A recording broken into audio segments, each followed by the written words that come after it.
সেটাকে আপনারা প্রশংসা করবেন না, আমি মনে করছিলাম বিরোধী দল থেকে হাততালি পাবো। একবার তো দিবেন, টেবিল চাপড়ায় দেন।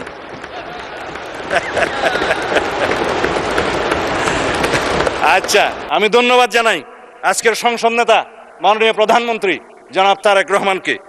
তিনি সরাসরি নির্দেশনা দিয়েছিলেন প্রধানমন্ত্রীর মেয়াদ 10 বছরের বেশি হতে পারবে না।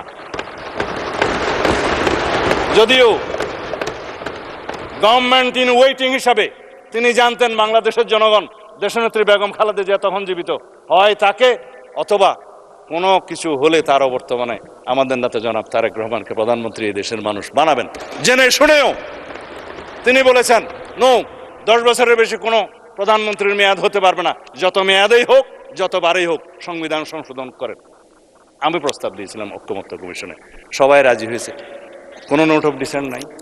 কেননা আমরা চাই না ব্যক্তিতান্ত্রিক স্বৈরতান্ত্রিকতা, দলতান্ত্রিক স্বৈরতান্ত্রিকতা, এখন আয়কতান্ত্রিক রাষ্ট্র ব্যবস্থা বা একদলীয় রাষ্ট্র ব্যবস্থার এবং পার্লামেন্টারি স্বৈরাচারের কোনোদিন আর উৎপাত না হোক, উৎপত্তি না হোক, এখানেই শেষ।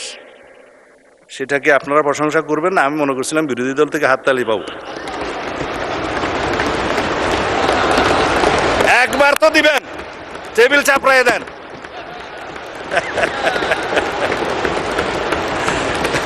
আচ্ছা।